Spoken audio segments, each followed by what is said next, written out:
GNT show is intended for mature audiences. Parental discretion is advised. These are the voyages of the GNT show.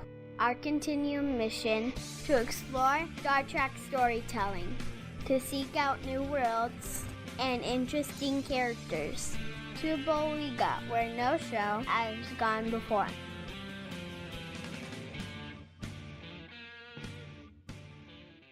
Live long and prosper, bitches. And good evening, good afternoon, good morning, and happy Hanukkah to those listening. Jolan True, this is a GNT show supplemental log.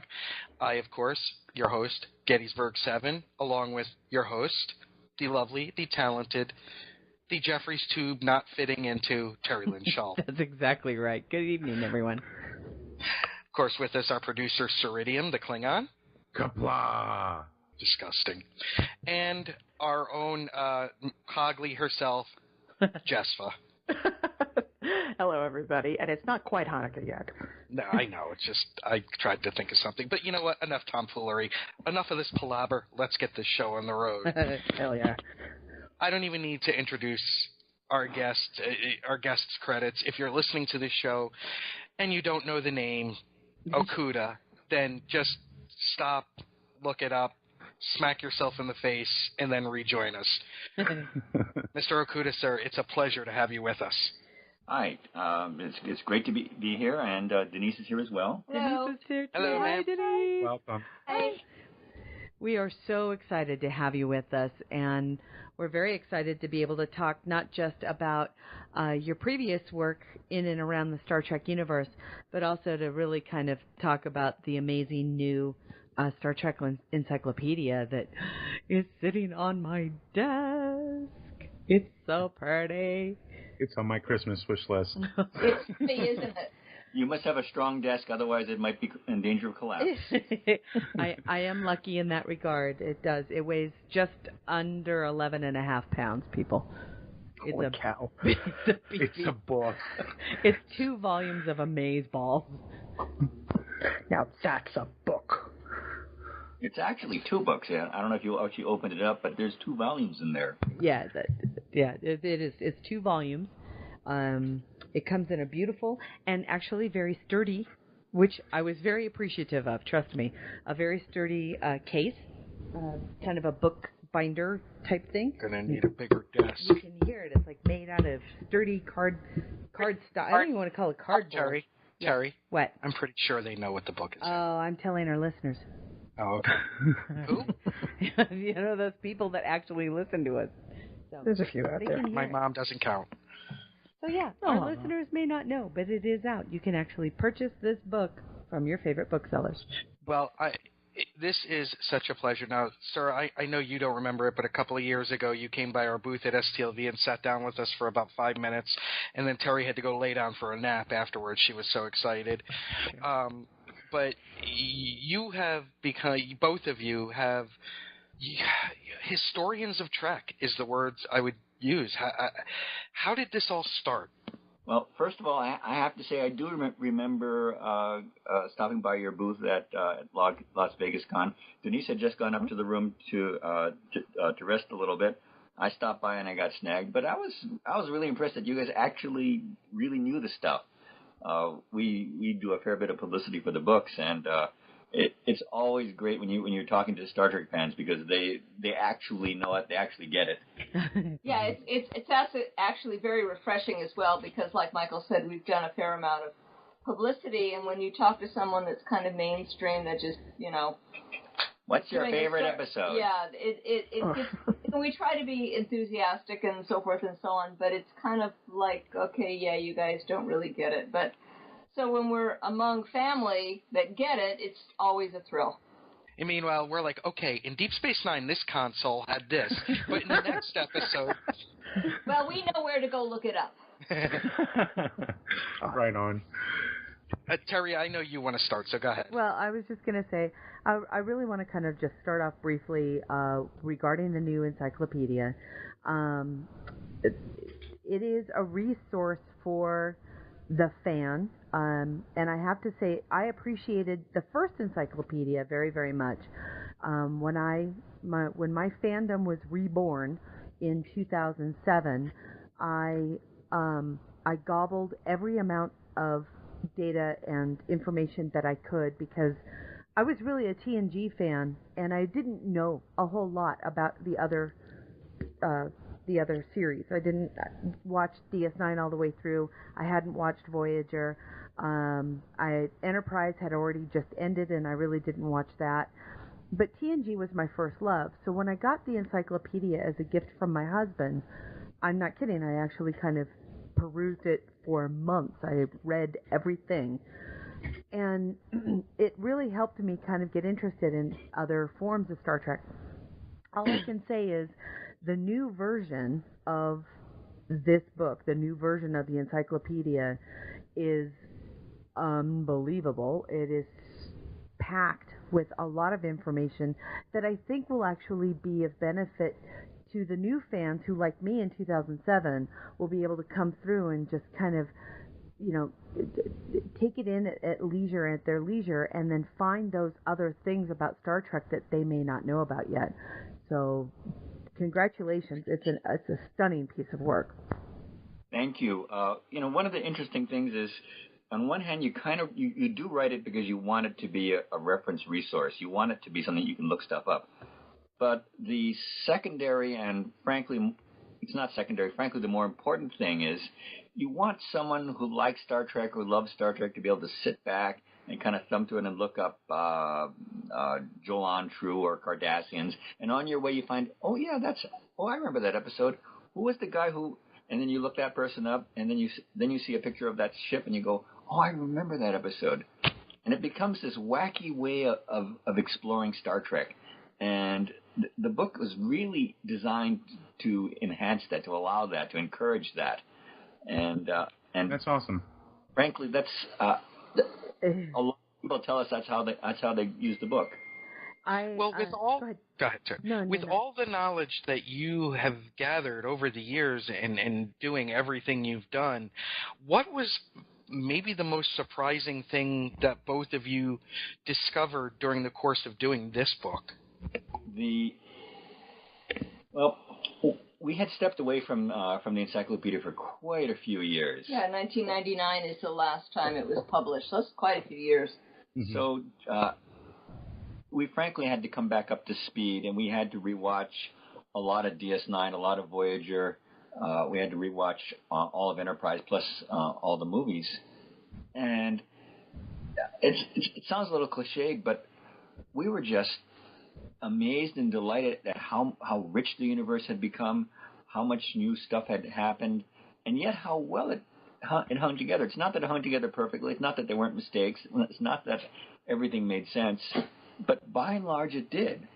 And also, it was kind of nostalgic for both Michael and myself, having worked on the various incarnations of Star Trek over the years, which were, it was a very special time. And we have a methodology when we work on the encyclopedia, and ground one is you take the shooting script, which we have, and you correct it to the aired episode. And so that was the first thing we did. And like Michael said, we rewatched a lot of episodes. And in the rewatching, we relived making those episodes and what was special about it, and anything stood out. So it really was a multi-level experience that made us miss our friends that we worked with at Paramount even more. One of the things that... In a lot of ways, having worked on the show is a huge leg up. But a lot of times, you'd be surprised it's not. For example, especially when we were first starting out, I would say to Denise, hey, remember when Picard said this? And she'd give me this kind of funny look. And I said, yeah, remember when he said this, this, and this? And she'd say, no. So we'd go back and look at the episode, and it turns out he never said that. I was thinking... Oh, wow. Ripped. And so that happened a few times, and we finally realized we could not go by the scripts. We had to go in and annotate the physical scripts to make sure that what was on the script was actually what was on the air. Because a small change in phraseology, a deleted line or two, really makes a difference. Sorry about that. Nick's mic was a little open right there, but yeah, we wondered. We heard. Mike, I have an interesting question. I hope it's interesting. How, knowing that there are so many episodes that say a certain character appears in with regard to a series, like Picard or Troy or Riker or anybody like that, how did you select the episodes in which to reference in the book? Because I can't imagine. I mean, I'm looking at them and I'm going, there's no way you could mention them all, like every appearance or every episode that each character was in. So how did you decide which ones were the most important ones to reference? That's a really good question. An encyclopedia theoretically encompasses the whole shooting match, but in fact, if you put every piece of data in there, not only would it make it too expensive for people to buy, it also, you clutter it up with irrelevant stuff. So Denise and I tried to look at it like we're journalists of some time in the future beyond the Star Trek adventures, and we try to ask ourselves, what's important? What would you remember this person by? For example, I'm sorry, I'm blanking on the character name. Quark's brother in Deep Space Nine. Ron. Yes. It's been a long day. Yeah, it's been a very long day. His character description is he was Quark's brother, and he helped out at the bar. But if you're writing from the perspective of 100 years later, his real significance is he was the Grand Nagus of the Ferengi Alliance. Mm-hmm. So, in terms of what happened to the character, that's really a footnote. But in fact, that's hugely important. So you put that up front because that's what that historian would do, and you try to put things in that help you understand the character and help you understand the stories. At the same time, we're Star Trek fans like everyone else, and you say, well, okay, yeah, this isn't really important, but it's fun. And we put a lot of stuff in just because it's fun. Not everything. You do have to be selective because if you put everything in, it just clutters the book up and it makes it very hard to actually understand what's important. Very cool. All of us are also fan fiction writers, and each of us, I'm sure, has dipped into our previous copies of the encyclopedia to reference something in our writing. How does that make you feel, knowing that fans are using your books, your writings to ensure that what they work on, what they write is very Trek? Well, I think that makes us enormously happy and gratified. I mean, as we've said before, we love Star Trek as well, and we think that Star Trek deserves to go another 50 years. And if people can keep it alive, I know that in between the original series going off the air and the movies, and then TNG, there was this period of time where there was no new Star Trek on the air. And I know that fan fiction really started and kept Star Trek alive during that time. And if you're really into, for example, Next Generation, and it's 7 years of wonderful stories, and then it's gone, mm-hmm. How better to keep it alive than through people's imagination based in the universe, so it feels real. And if we help in doing that by folks reading the encyclopedia, that's very gratifying. Fantastic. All I know is that as I was beginning to get into it's funny is that, of course, most people don't actually realize they are doing fan fiction until they trip across somebody else who also does it. And then you think, oh, yes, there's this whole world. There's this whole universe. But I can tell you, I learned very, very, very quickly that the fans of fan fiction and Star Trek are just as nerd-like and anal retentive regarding their facts and how things are as they are for any Star Trek actual official production. And it was because of your encyclopedia and its terribly worn-out copy that I have now that I strived as a fan fiction writer to make sure that any really hardcore fan knew that I knew what I was talking about, and I got that from you. So thank you again. And I do want to ask you kind of some general questions. I know that Nick had asked, kind of how did you start? I think a lot of our fans, our listeners, may not necessarily know. How did you get into Star Trek at the very beginning, and both of you, and how did you meet, and all that fun stuff? Well, both Michael and I, when we were very, very little, we actually had a passion for the real space program, and that was kind of the genesis of it. And then when Star Trek came along in the 60s, we were very young, but there was just something about the show, and we didn't understand everything being so young, but it definitely lit a spark that I think created a path to our lives. I mean, it really was important, and original series was only 3 years, and then it went into syndication, of course. And so Star Trek has been with us most of our lives, and continues to be important and continues to give us inspiration. We have been so very blessed to be involved in production of Star Trek for many, many years, and we've been able to meet all kinds of people in professions, NASA one of them, because we are still space geeks, that we know that this television show has changed lives. And how many TV shows can you say about that? You can't, not many, in my opinion. So not at all. Yeah, I think Galactica 1980 ruined a lot of people's lives. I don't. Sorry, that was a cheap shot, and I'll leave now. Well, it was if you were hoping for a flying motorcycle. Yeah. I don't know if that answers your question, but well, Mike, did you have one, and then I'll go? Yeah, I did have one.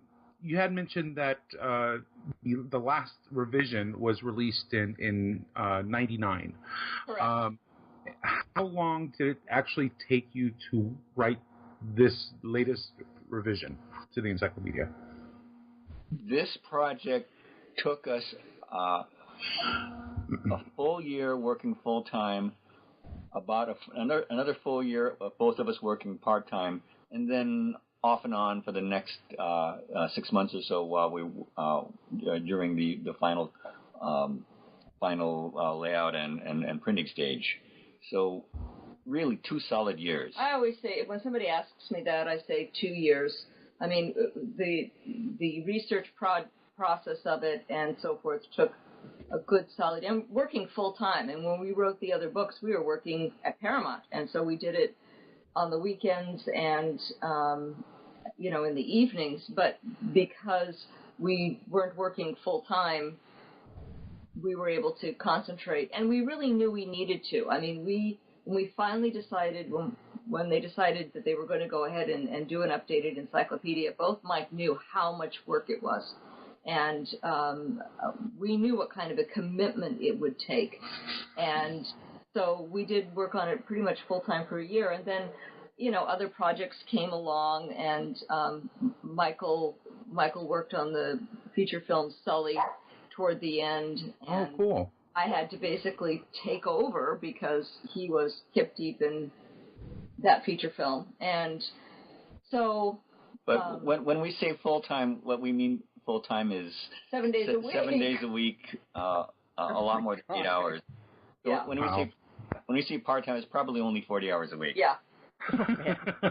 It's like being deployed. Yeah, well, but we're very fortunate. We don't mean to say, oh my gosh, we worked. I mean, it was grueling, but Mike and I love this stuff. B, Mike and I work well together, and we've been down this path before, so we have a methodology. We start out, we know what we're going to do. I mean, it took a little bit of time to come up to speed. I mean, we had to take in our garage, we have bins of all the scripts, and they're categorized between the incarnations and then by the seasons. So you can imagine we had to go out, we had to pull them out.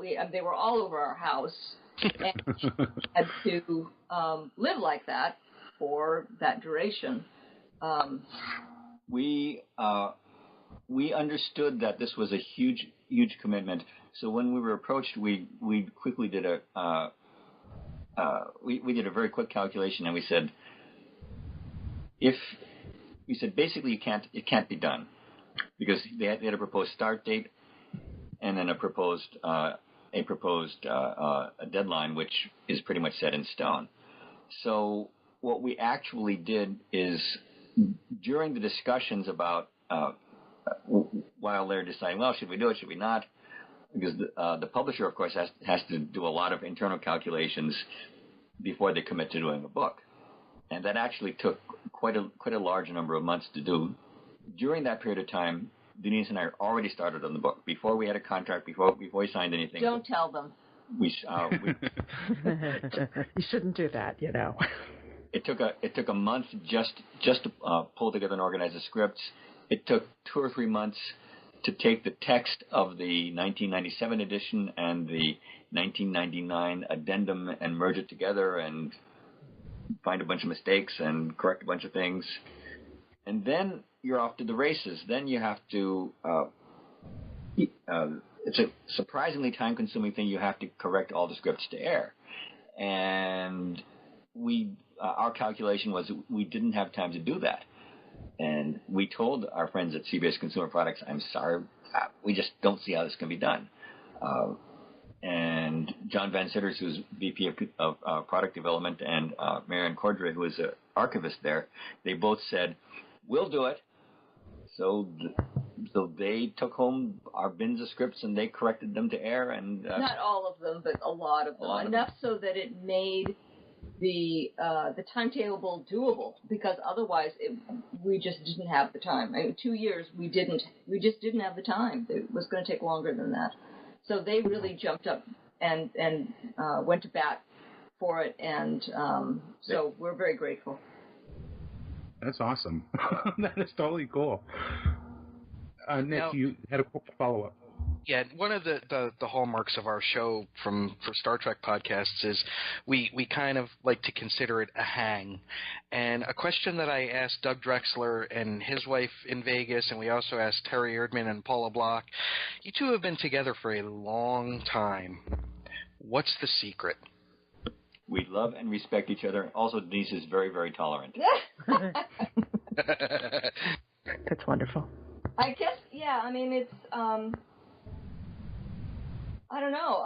It's more than you in a relationship that lasts. It has to be more than love, because people can get Twitter-pated and be in love. It's a mutual respect. It's a commonality. It's a level of comfort.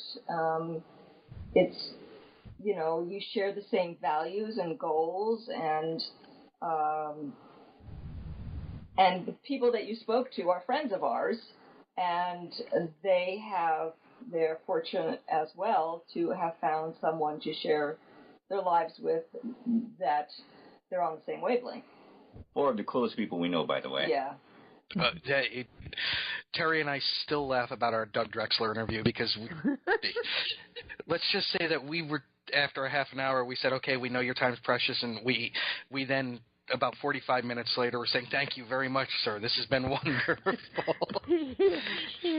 They were actually running late for a flight already, and he kind of gave us that look. He goes, I'll be done when I'm done. And we went, okay. We said, yes, Mr. Drexler, sir. I had asked them for 5 minutes of their time. So that was pretty good. You got to remember, I sat across the desk from Doug for years. So, he's very passionate, and that's one of the things we love about him. And but I hear what you're saying. Yes, It was awesome, as is this. I'm having such a great time. Now, the fan in me has to ask this question because I represent a very silent portion of the fandom that is overtaken by those frat boy Klingons with their vile, boisterous selves. Hey. Why does Star Trek continue to mess with the Romulans so much? The beautiful culture, the order, the good people of the Romulan Republic Empire. Star Trek is an equal opportunity messer arounder. Ask O'Brien. There you go.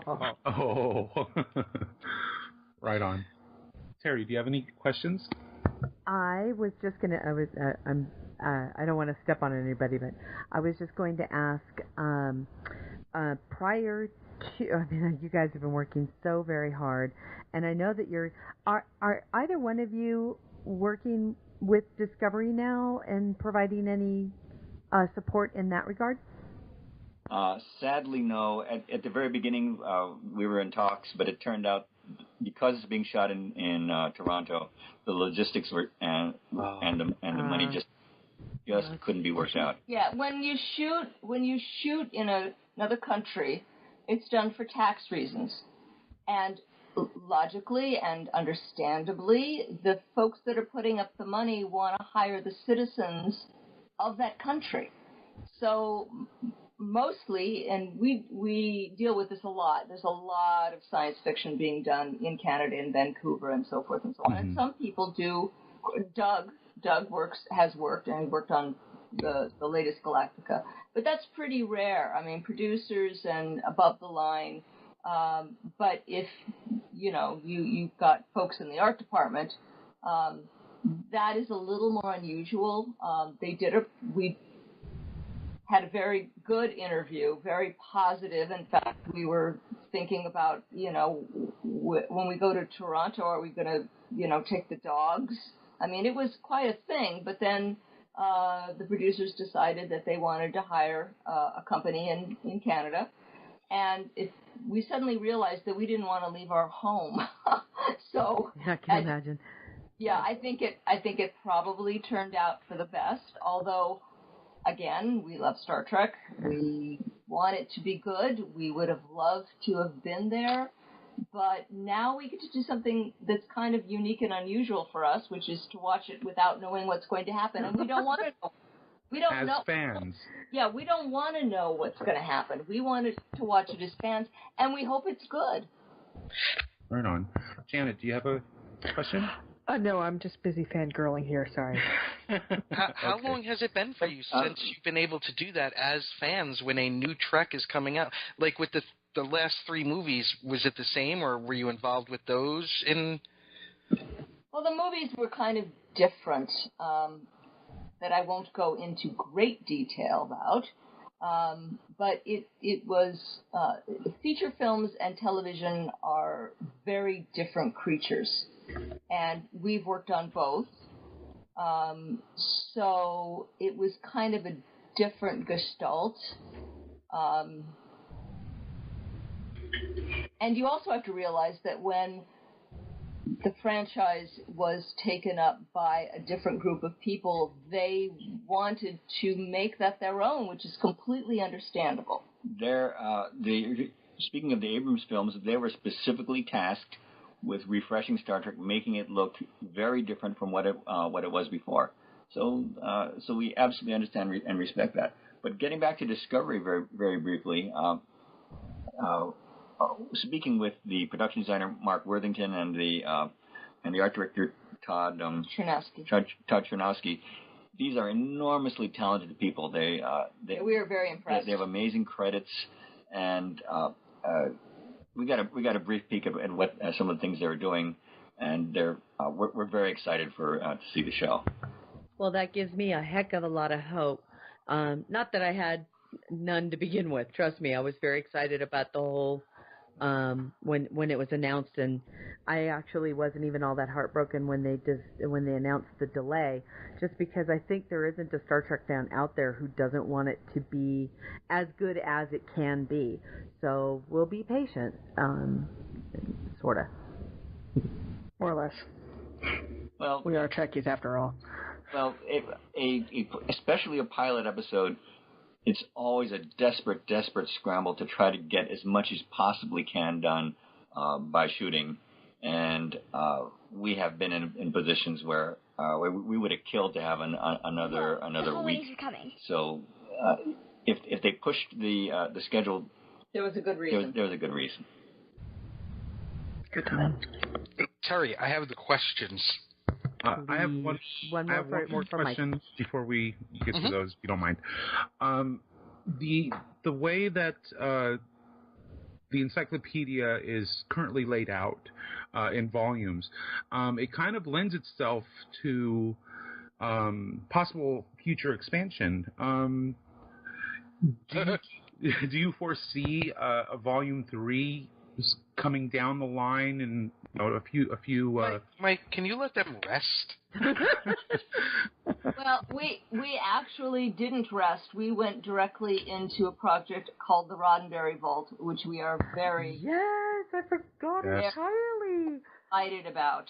Oh, so we wrapped on that about the first couple weeks of October. But we had been working 7 days a week for years on the encyclopedia, on TNG remastering, and then a couple of just non-Star Trek work projects. So we're very much enjoying right now, and we have little projects going on, but we're very much enjoying not being under a crushing deadline. It's been really lovely. And so you never say never, but you'd have to have enough to justify another volume. You'd have to have, a couple of years of discovery. Mm-hmm.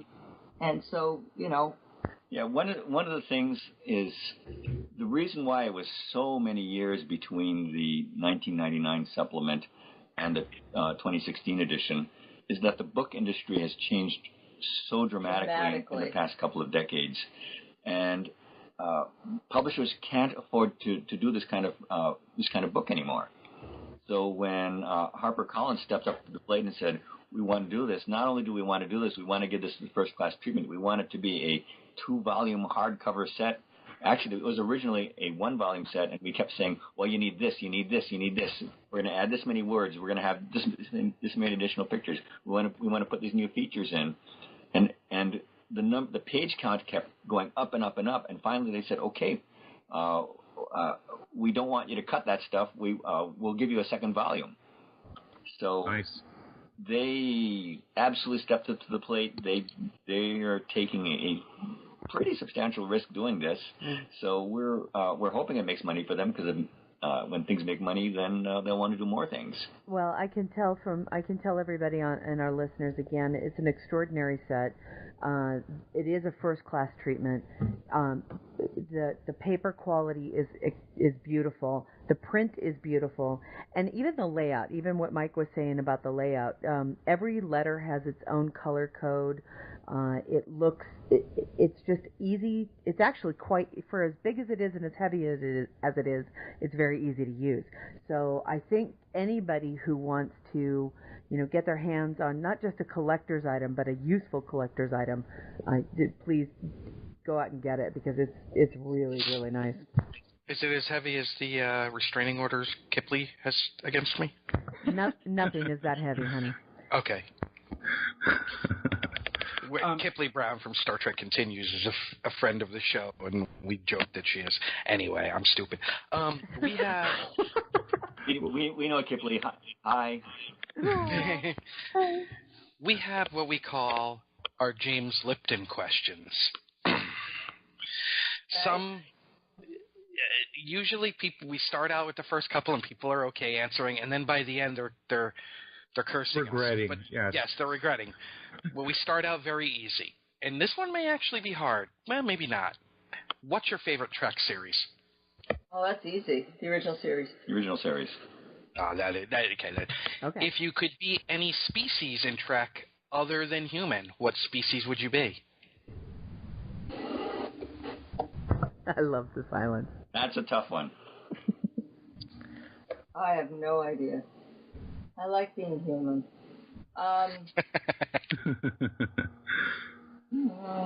Terry wanted to be a Horta, so. Oh. Not. A space for me, but as long as you don't have antimatter charges floating around. No, I want to be an Orion. Oh, nice. Nice. If you were given the opportunity to write an open-ended series based on one character in Trek, who would it be? Probably for me, it would be Dr. McCoy from the original series. I think there's all kinds of really great stories there that, of course, were never tapped. I think he's a really interesting character. Cool. It's a great answer. Oh, good. I love him. Thank you. I would go with Spock, even though his character was well explored. I think there are good chunks of his background and psyche that were not. Also, his life between the original series and Next Generation. One can assume he went on to do extraordinary things. Mm-hmm. And he is just so emblematic of the core of Star Trek. Very cool. Very cool. What is the name of your starship? The USS? Wow. The USS Scooter T. Rocket Boy. Yay! I laugh as we speak. He's so cute. So cute.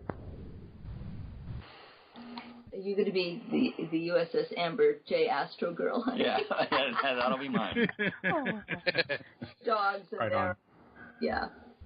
Do you have a favorite adjective? Do you overuse it? And is there an adjective you loathe? Oh my, do I loathe. I hate you, go girl.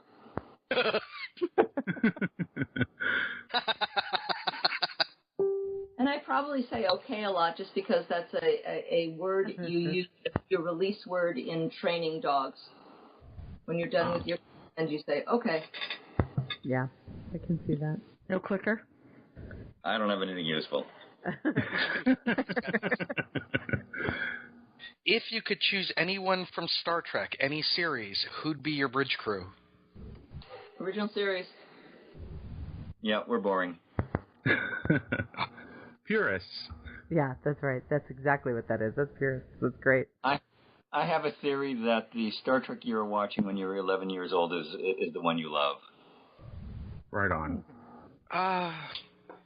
Okay. I think Nick wants to disagree, but yeah, but it might be because I was watching the original series when I was 11. But yeah, I was watching the original series when I was 11. But I did, like Terry, I had been away for a long time, and then in 2005 I was in Iraq. And someone had left behind some of the Gateways novels. I'm not sure if you're familiar with those. But they didn't leave behind all the Gateways novels. So there was like 3 books missing from the 7-book series. So I got on the internet and wound up talking with author David Mack on StarTrek.com, the old StarTrek.com, and he not only sent me those, but a whole slew of books he had written and other Trek authors, and so it got me into, reading the series, the Gateway series. I had never seen Deep Space Nine or Voyager or any of these, so I was in Iraq, and Amazon was my best friend, so I ordered every season of every series. And Deep Space Nine spoke to me on a level that none of the others did, partially because of where I was, I think. Well, Deep Space Nine also had, in my opinion, certainly the best overall storytelling. Yeah, I mean, I think for us, it's hard to choose, original series because we grew up with it, but which incarnation we really enjoyed the most. For me, the second one is DS9. That was such an amazing show and had such depth. The writing room was wonderful, and we had a lot of fun. And I we both love Deep Space Nine. One of the things we've talked about on this show is one of the things that makes Deep Space Nine so different from any other Trek series or many other series in general is that Nog and Garrick and these second and third level characters had whole arcs built around them and whole episodes built around them, which was just amazing. And it was the deepest dugout or pitching, rotation they could go to. And that's Ira Stephen Bear and Ron Moore and Renee Echeverria, Robert Wolf, those folks. Rick Manning. Those are the folks in the writers' room who have a passion. They love Star Trek too, and they're good writers. And we would always be, really interested. I remember when we got the script for The Visitor. Remember that show? Oh, yes. Yes. I remember, we in the art department would get the script. We'd get an outline prior to that, but we would get the script 7 to 10 working days before we actually went in front of the camera. And I remember the art department fell still as we all read the script. I mean, I had tears in my eyes at the end just reading the script. And I remember going to Herman Zimmerman, our production designer, when I was done, and I had tears in my eyes. And I said, oh, my God, this is really good. And he, he said, yes, it is. And then, of course, there's Trials and Tribulations, which was probably our favorite experience in shooting Star Trek. Shooting any Star Trek. Any Star Trek at all. So that's really awesome. Now here's the one we usually get a long silence and then the hemming and hawing. If you were asked to write and given the green light to kill any major Star Trek canon character, and Terry, what's the thing about this one? The death sticks. Which character would you pick? Kirk. Janeway. Oh, that's our first Janeway. I think so. It is. Yeah. That's our first Janeway. Not our first Kirk, but definitely our first Janeway. Not a dislike of Kirk, but I think that would be an amazing, powerful story. Yeah. Yeah. We had an answer along the lines of yours, ma'am, of McCoy because of the effect it would have on everyone else, what his death would have on the crew, and particularly Kirk and Spock, and the ramifications of that. Well, Kirk, Spock, and McCoy, you can't take one away without changing the other. I think that, and Dorothy Fontana has said that, that Spock is the logic and the brain, and McCoy is the heart, and Kirk is the the command that brings them all together. But they really are three people. I mean, they're together. If you take one away, it's just not the same. And the writing and the characters were just so dramatic to watch and to take in. And we mentioned the Roddenberry Vault, and we have had occasion recently to interview quite a few folks that have worked on the original series or had some involvement with them or consequences because of it. And we're continue to be amazed at how moving that series is and how many lives it really did change. What has this 50th anniversary, what has been some of your takeaways from the fandom for this 50th anniversary?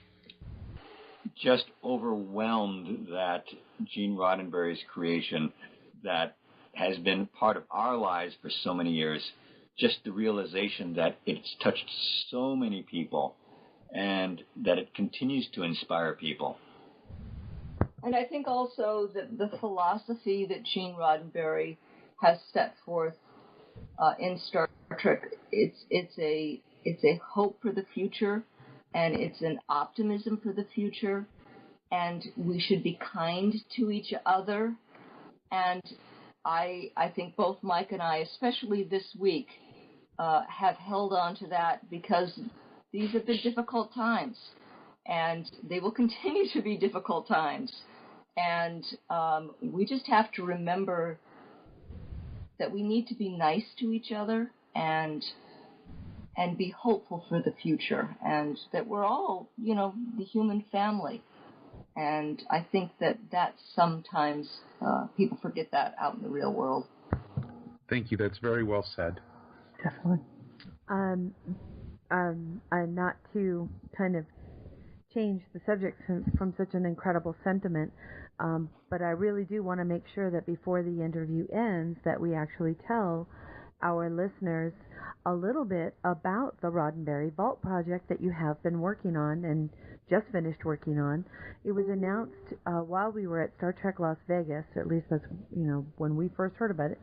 But can you explain to our listeners a little bit about what the Roddenberry Vault project is and how they can get their hands on these amazing discs? This was a passion project of ours. We started it about 9 years ago when we were contacted by Rod Roddenberry and Roddenberry Productions. We were asked to meet them at a nondescript building. We signed a non-disclosure, and they took us inside this building where there were rows and rows and rows of film cans. And in those I have to ask, what did you do? Well, what did we do? I mean, when you walked in and did you know when you saw the film can? You just knew, didn't you? Well, for years, this has been what I call the Holy Grail. I knew that there must be some footage that ended up on the cutting room floor. And I just felt in my gut that it was out there.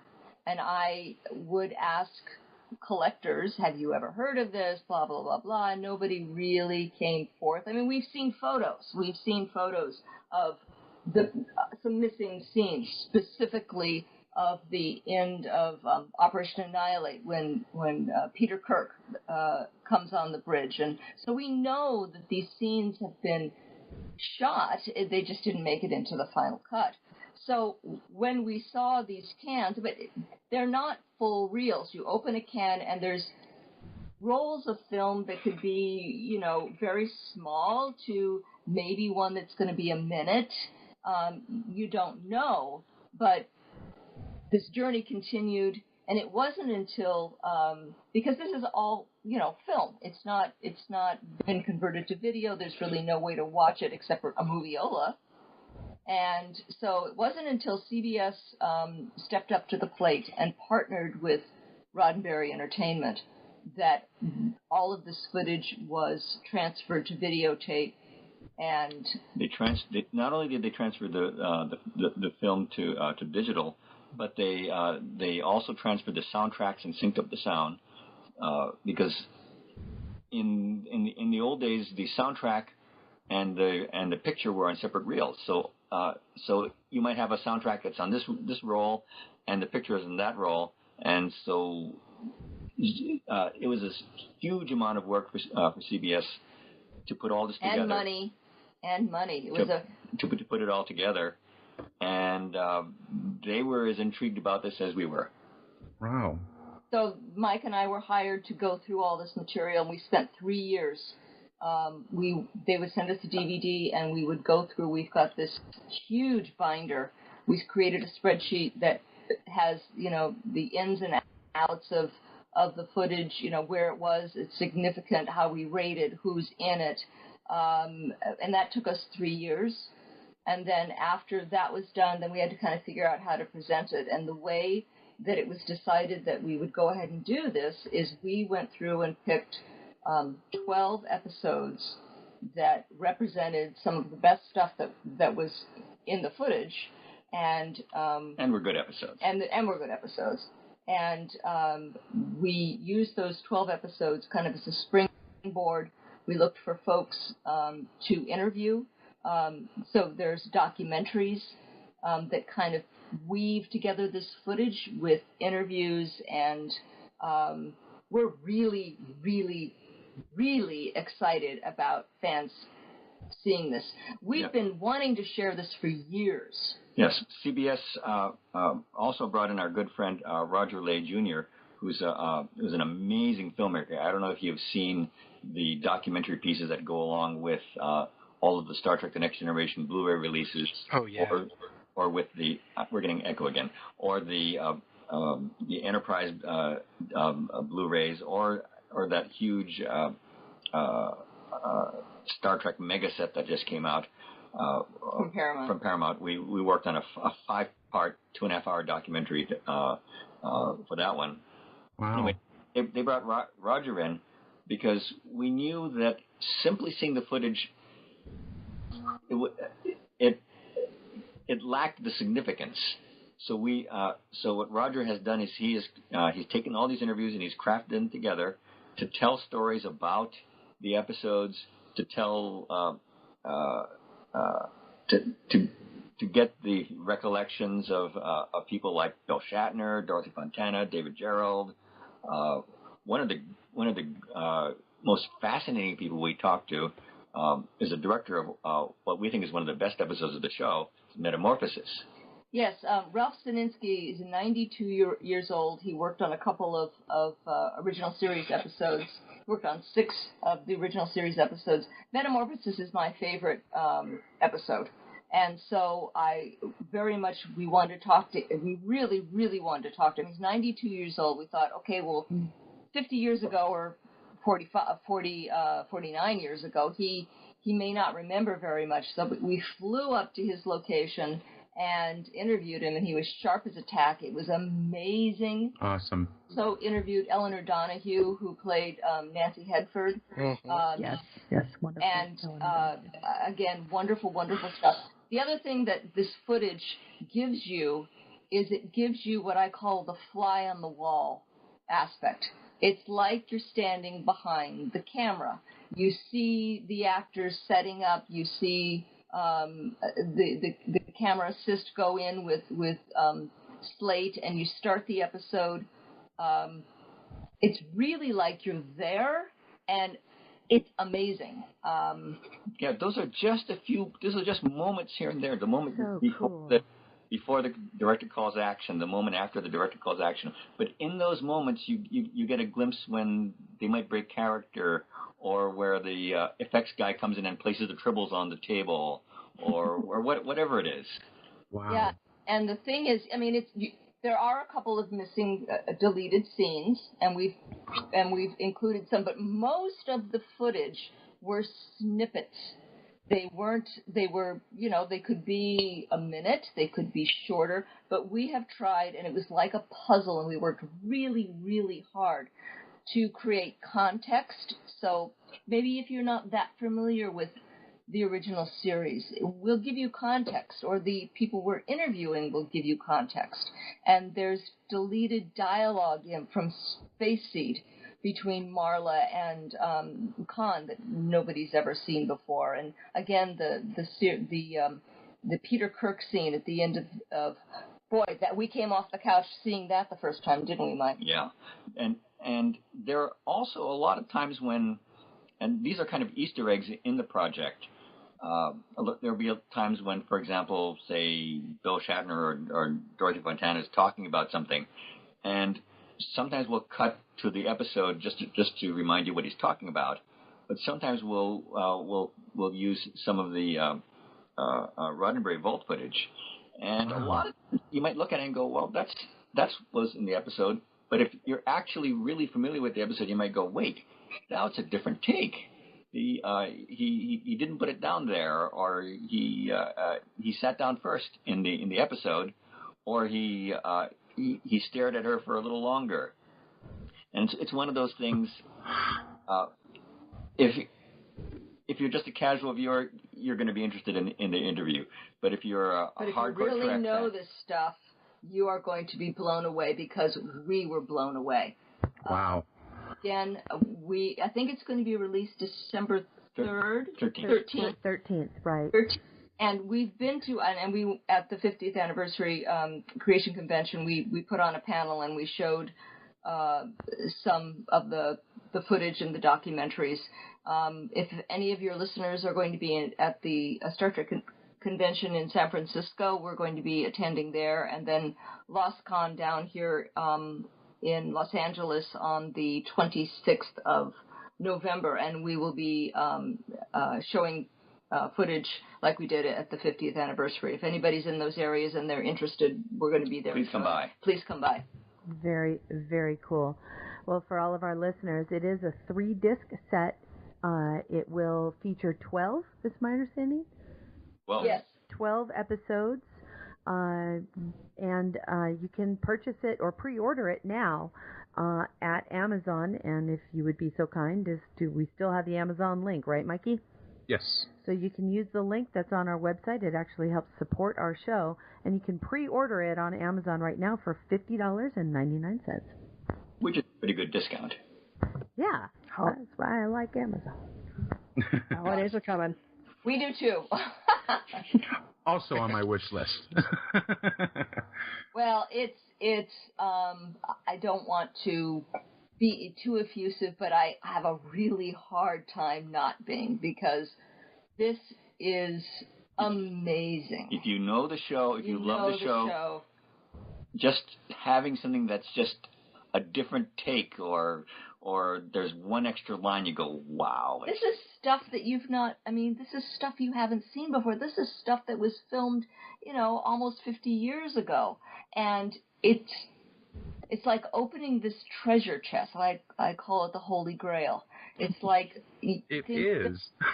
It truly is. And there's some dialogue that they took out of City on the Edge of Forever that will curl your toes. It's so magical. Wow.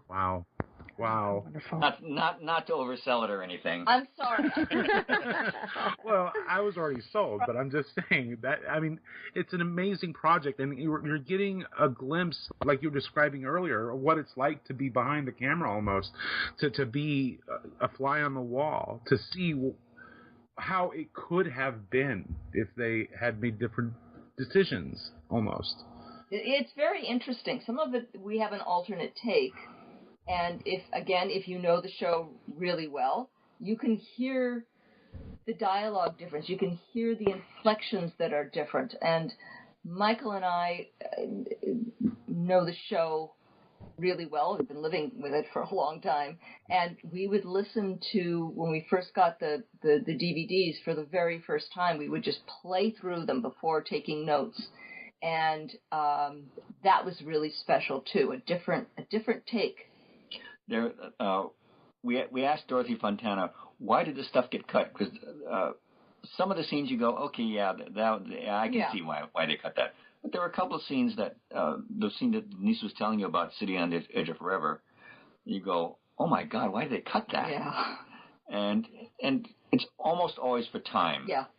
You cut exposition and you cut character development. That's what you do. There's some lovely stuff between Kirk and Edith that it's just. Oh no! Oh. Wow. I want this. So do we. We can't wait till it's out. And like I said, we worked on this for like 9 years off and on, and then intensely for 3, putting everything together, writing everything down, and a lot. And then, of course, the actual project itself was 7 days a week for. Yeah, we worked with Roger for a good chunk of this year. Yeah. That's amazing. I can't thank you enough for taking the time to join us.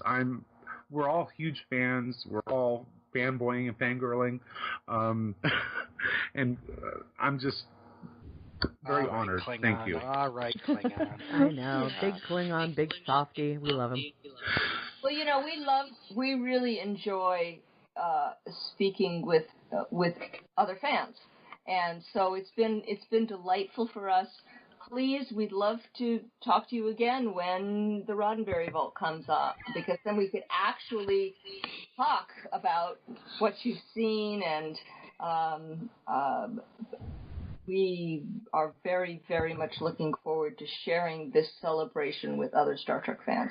I'm jumping up and down in my seat right now. I'm like, yes. Oh, yes. I heard Terry squeak. Yes.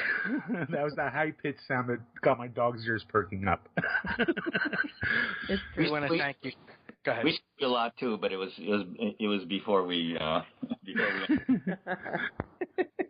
Well, like Mike said, we cannot thank you enough. This was wonderful, and it was real good for me tonight for some reasons that I won't get into. But thank you so much for joining us. It's been a true pleasure. We've been very, very lucky this year. You've helped kind of cap off a great year for us as well. We just finished our 24-hour fundraiser marathon, and earlier this year we had Tucker Smallwood on, and and that was amazing. So you've helped us cap a pretty solid and fun year for us for the 50th. Great. Thank you so much for having us. We really appreciate it. Thank you so much for your time. Thank you. You're very welcome. Bye-bye. Bye-bye. Bye. Bye-bye. Joe Luntrue. Blah. For Michael Hinman, this doesn't matter the date. Yeah, you won't care about the date, Michael Hinman. Music for the GNT show is provided by 5-Year Mission, Enterprise Blues Band, Warp 11, Andrew Allen, and Rathor. The GNT show is a BLB production. Move ahead, walk back to 10. Put a mini skirt on my old man. Represent the human race. And we make space a happy place. To boldly go where no man's gone before. I think I sang that line once before, but I'm not too sure. We'll be so happy, can't you see? A zero-G community. Gonna travel to new worlds. Beam on down and meet some green girls. Gonna see what we can see. A fancy-free galaxy. To boldly go where no man's gone before. I think I sang that line once before, but I'm not too sure. We'll be so happy, can't you see? A zero-G community.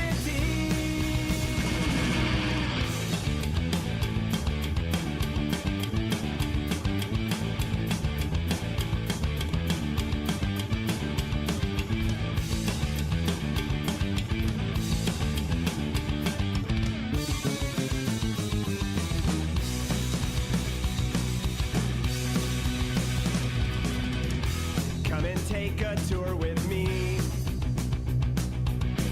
There'll be no cons or Kobayashi.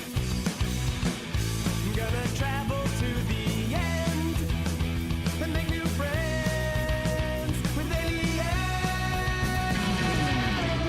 To boldly go where no man's gone before. Space heavy. I think I sang that line once before, but I'm not too sure. We'll be so happy, can't you see? A zero-G community. To boldly go where no man's gone before. Space happy. I think I sang that line once before, but I'm not too sure. We'll be so happy, can't you see? A zero-G